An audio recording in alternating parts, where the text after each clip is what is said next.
Into the Out of Bounds show, ESPN 105.9 The Zone. And we'll have Michael Katz here in just a second. That's really loud. We are in a rock concert this morning, brought to you by the Shrimp Po' Boy at Martin's in Livingston. And a nice cold Bud Light. We're streaming live on the Out of Bounds radio app and the zone1059.com. I'll believe in Auburn and love it. War Eagle. Man, doesn't that give you chills? Does it give you chills? Yeah. I'll believe in Auburn and love it. War Eagle. Ah, man, it's beautiful. Show me the money! Whoa. I don't know what happened there. I think that's what Freeze is saying. Show me the money. Billy Napier's buyout's only $19.3 million. That's chump change. I don't know what Hughes is. Look that up for me. Hugh Baby, maybe around the same thing. 15 million? He gone. All right, we're live in the Bank Plus studio, Out of Bounds, ESPN 105.9 The Zone. Show is driven by your next GMC Sierra truck or GMC Yukon at Fowler GMC, Pearl Brandon. And their website, hit it right now, FowlerGMC.com for your next pre-owned or new GMC Sierra truck or GMC Yukon. We welcome in Michael Katz, Ole Miss Insider, DJournal.com. He joins us on the Farm Bureau Insurance guest line. Katz, have you recovered from the weekend? Define recover. Well, you're I'm hydrated here, right? and I'm ready here. to go on a Monday morning. Yes, I can confirm that. Okay. All right. What did you make of what was your one big takeaway from that amazing game in Oxford on Saturday between Ole Miss and Washington State? And if I'd have told you, Kat, before the game, let's say Friday afternoon, we're having a cocktail Friday afternoon in Oxford, and I said, Katz, it's going to be a 3-point game, 24-21 on Saturday. What would you have said? I would have laughed. I know that teams put up a clunker here and there. I think every team kind of has that one uninspired, truly uninspired game a year. Sometimes teams have more than that. This just felt like a game where they were just kind of going through the motions for the whole time. And I don't know, I was sitting in the press box and I just kept waiting. And I was just like, okay, well, here it comes. Here comes when they're going to break out and this is going to become a 3-touchdown game. And it just never happened. It wasn't one of those games where I really ever thought Washington State was going to win, though. At the very, very end, I did have some Kentucky flashbacks from last year. But it was just an uninspiring game. The offense never looked quite right. The defense was giving up big runs to one of the worst rushing offenses in the country. I think they came in averaging 78 yards a game.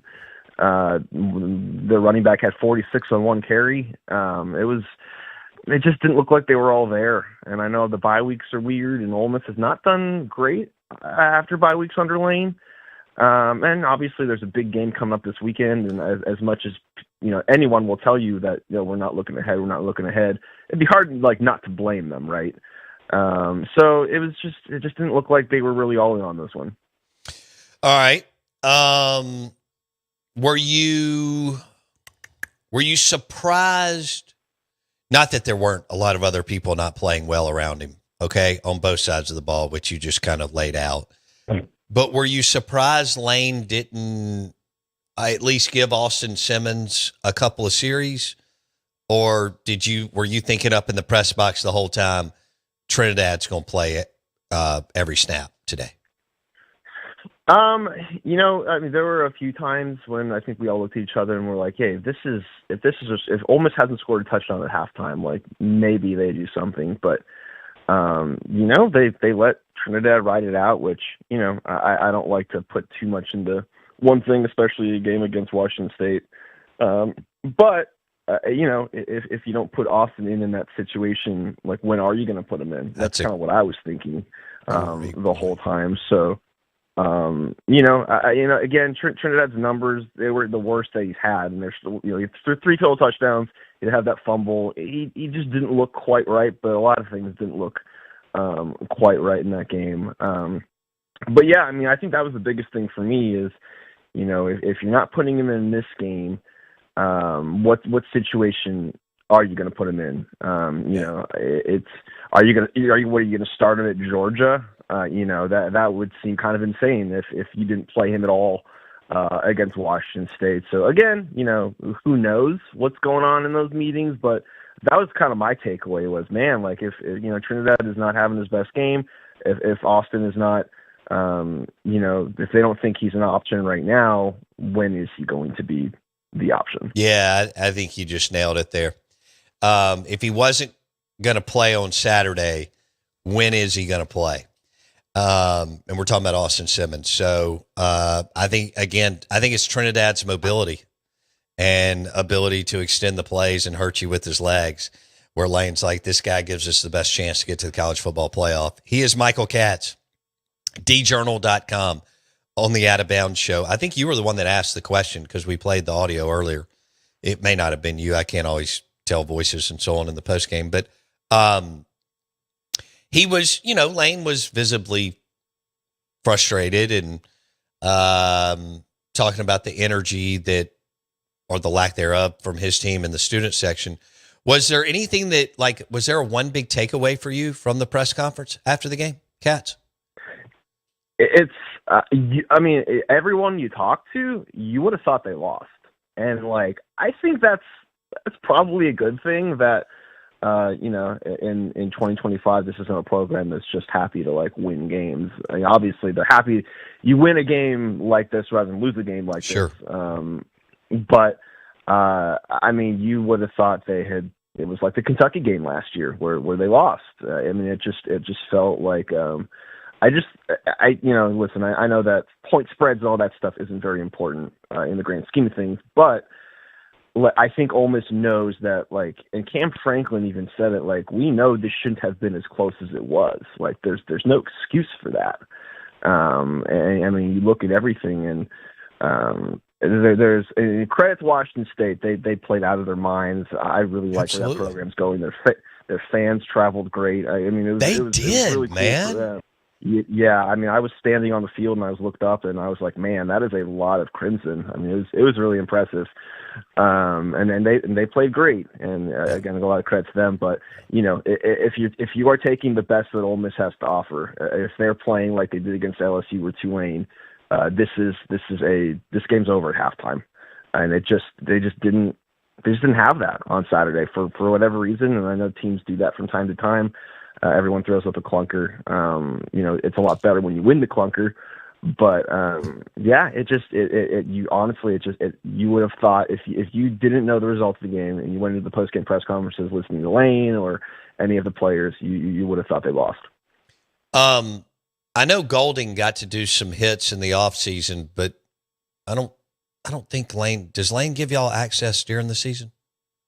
No, we got him in August, and we will not get him again unless they make it to the CFP, because I think it's mandated by the CFP. But under the current 12-game situation, we will not talk to him again. Okay. God, I thought Golding was great with y'all, and then at that Delta State golf tournament this past summer. Did you watch that, Katz? Oh, he is a joy. We all look forward to August. It's like the second or third week of fall practice when we get the coordinators. He is incredible. You just can't, like, you want to run through a wall. Like, he's just a football guy. Oh, what a great hire by Lane a couple of years ago. Yeah, Golding's awesome. He is Michael Katz, djournal.com, Ole Miss Insider, Ole Miss undefeated, and 3-0 in league play. And they only have three away games left. At Georgia, at Oklahoma, at Mississippi State, and then South Carolina and Florida at home with, I think, Mercer or somebody. Roast beef tech mixed in with that. So this path looks even better than last year to the college football playoff. So, I mean, they would have to lose 3 games on the way out. I don't see it. Do you, Katz? I mean, this 2-week stretch is kind of everything, and that's not like a hot take. I mean, you've got games at Georgia and Oklahoma, and I know Oklahoma was a little weird against Texas last weekend, and the whole Mateer situation. He did not play great, but that's still going to be a tough game on the road. That is I think like we are going to know everything that we need to know about Ole Miss after those 2 games. If obviously you would love to win both. If you can manage to split, like you are set up great. Like I don't see a path where they are not there. And I know again you never know. With the South Carolina game and the Florida game, but those are here, and those are teams that have kind of gone through the motions a bit this year. And you would have to think that if Ole Miss is able to do what it needs to do in some capacity against Georgia and Oklahoma, they're going to understand, like, hey, like we had this chance last year and we blew it. Let's not do that again. But yeah, and again, the Egg Bowl, that is the ultimate, you never know, because, Jeff Levy's had them playing pretty well, a lot better than they were last year. And the last few games haven't been great, but, it's in Starkville. It's an early game. Who the heck knows what that's going to be? But yeah, I mean, it's crazy. I literally will tell anybody that will listen, like this team, it's talented. Don't get me wrong. But like, if you are looking at just which team was better, this Ole Miss team or last year's Ole Miss team, like nobody is taking this Ole Miss team other than maybe the running game. This year's running game is far superior. Fair enough. I think that is huge. If that Ole Miss team from last year has this running game, they probably run the table. Because I think, in those 3 losses, they couldn't run the ball when they needed to. Other than that, though, last year's Ole Miss team was, as good of an Ole Miss team as there's probably ever been. I could not agree with you more. I agree. Star power-wise. But here we are, and, that team didn't win a single one-score game last year. And I think you can look into this like, well, they didn't have many one-score games because they were up by so much. But also, when they did get into one-score games, they didn't know how to win them. And this Ole Miss team has won its one-score games. I think they're 4-0 in one-score games. So, yeah, you'd love to be up by 30 every game, but that's just not the way this team is built. So it's crazy that this team is in the position it's in at 6-0 and one of 2 undefeated teams in the SEC. I think A&M is the other one. Yeah. It's pretty incredible. I know this is not a perfect Ole Miss team, but I think Kiffin and the staff deserve a lot of credit for the way they've been able to make this thing work. Couldn't agree more. Michael Katz, djournal.com, Ole Miss Insider. Ole Miss heads to Athens this weekend. Game day will be there. And Kiffin beat Kirby last year. And now in Athens, game day, Georgia with 1 loss, Ole Miss undefeated. Saban will be there for game day. This could be a ton of fun. Do you have Ole Miss winning this weekend? I've been kind of going back and forth. I kind of felt like this last year. This is not one of those like elite Georgia teams. Not like when they had those back-to-backs. Obviously, they're still extremely good. But we did just see them losing home a couple weeks ago too. Now, granted, Alabama is playing out of its mind right now. But this is, I don't think this is one of Kirby's best teams. I think that Ole Miss is going to give itself a shot because it can do it. It's a little bit more ball control than maybe it's been in previous years. In the fact that they can, if they need to eat clock, I know they don't want to eat clock. That's not how they function, but they can run the ball. Their defense has been playing better for the most part.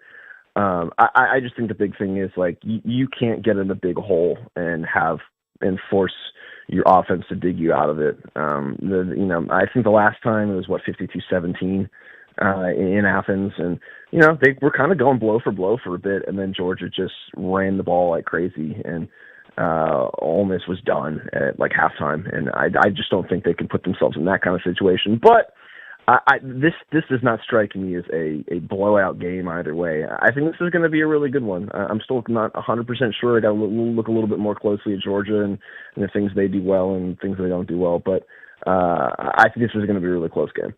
Michael Katz on the Out of Bounds show. Ole Miss at Georgia this weekend. Georgia laying 6.5. course, the game's in Athens, and we mentioned game day will be there, so that'll be a lot of fun to tune in. I guess you were there 2 years ago in Athens? I was. Okay. And was 2 years ago your first trip to Athens? Yes. It was actually the very last game in their old press box. They gave us all commemorative coins. That's awesome. Yeah, it's on my desk right now, actually. So I'm actually really excited to see what this new press box looks like because I figured George is probably going to do it pretty well. So yeah, very excited for that. But that's a cool place to watch a game. It is going to be, and that was a night game last time, if I remember correctly. Yeah. So we got an afternoon game here this time. So the vibes are always a little bit different depending on the time of day, but it should be a good environment. Are you staying in Atlanta or Athens or somewhere else? Somewhere outside of Athens, as I'm sure you're aware, staying in Athens is. I can't imagine. It's pretty tough money wise. So I think I'm like half an hour outside. I think that's kind of the move. There's like 3 or 4 suburbs, like right outside Athens. That I think like all of us reporters try to find somewhere around there to try to figure it out. Okay, Michael Katz joining us on the Out of Bounds show. Let's go to James Franklin was fired at Penn State, as you know, yesterday. Do you think that, since you're a Southern Cal alum, do you think that Lincoln Riley's going to Penn State? I don't know, man. Listen. Listen. USC beat a ranked Michigan team. Let me just enjoy one weekend because we're gonna get our. I know it's gonna happen in Notre Dame this coming weekend, and I know it's about to unfold in South Bend. The James Franklin stuff is nuts, though, man. I legitimately I saw it yesterday. I think it was like around noon or something, and I honestly couldn't believe it. I know people have a lot of thoughts about James Franklin, but they were 3 points away from the national championship game last year. I know, and I know this year has been a disaster, but man, that's brutal. That's brutal. Yeah, well, so what they said to the world of college football is a national semifinal game means nothing, and it's championship or bust here at Penn State, who hasn't won a big game in 30 years. Isn't that incredible? Yeah, and part of that is on James Franklin because I think he's like 4-21 against like top 10 teams, which is a damning stat for sure. But man, he had you at like 10 wins every year. They were in the hunt. Obviously they, when you're in the Big Ten, you got to beat Ohio State and you got to beat Michigan and you got to win those games. And I think the only time he ever beat Ohio State was like 2016, which boy, that's a long time ago now. Yeah, I don't know. I don't know how this coaching cycle is going to unfold, but man, you better have something better lined up because the grass is not always greener. And I think a lot of programs will tell you that. Yeah. I don't think Freeze is going to make it. Were you watching that game? So I know you had stuff going on with Ole Miss for a couple hours after the game. Yeah, a little bit, obviously. I know about timeout gate. That was a whole, oh boy, that's a situation. Isn't that great? Oh man. Did you see Cohen go after the refs in the video at halftime? I did, and I saw a lot of thoughts on that. Of some people were like, "Oh, good for him," and people are like, "What is he doing?" Yeah. So that game is always interesting, and I knew this was going to be a weird one. It just kind of felt like a game where like Auburn was going to hang around. This I don't know. Going into it, I kind of felt like this had like the Hugh Freeze upset special, maybe. Yeah. Vibe to it, and it did until the goal line stand or whatever you want to call it. Well, yeah, depending on who you ask. I mean, I think he scored. What did you see? Yeah. I mean, man, I've seen so many pictures. It's like the Zapruder film, man. I've seen every angle of this guy going over. I do think he scored. Okay. At least it looked like it. But man, I've seen every angle of that thing. I have seen that. That is like that picture has been all over my timeline, and I'm just like, I get it. But it's over. So what are you going to do? Right. It's brutal though. It's brutal that to lose a game on something like that. But, listen, the SEC office has given a few apologies this year, and I feel like we're probably in store for a few more. Yeah, and what time do they announce the game times for not this weekend, but next weekend? It should be, I think, like 11 today, 11 or 12. Okay. I know the Tito's guys have been asking me because they're coming in to Starkville for the Texas game. I'm like, I think it's going to be 3:15, but we'll see. All right, dude. Before we let you go, who's the best team in the league right now? I don't know if they're the best team in the league, but I'll say this. I wouldn't want to play Alabama right now. I agree. Ty Simpson is playing really well. The defense, they're figuring things out. I know that Florida State game has not aged well, especially with how Florida State's been playing lately. But man, I would not want to play Alabama right now. They look really good. Yeah, I agree. Really good. Who's the best QB in the league?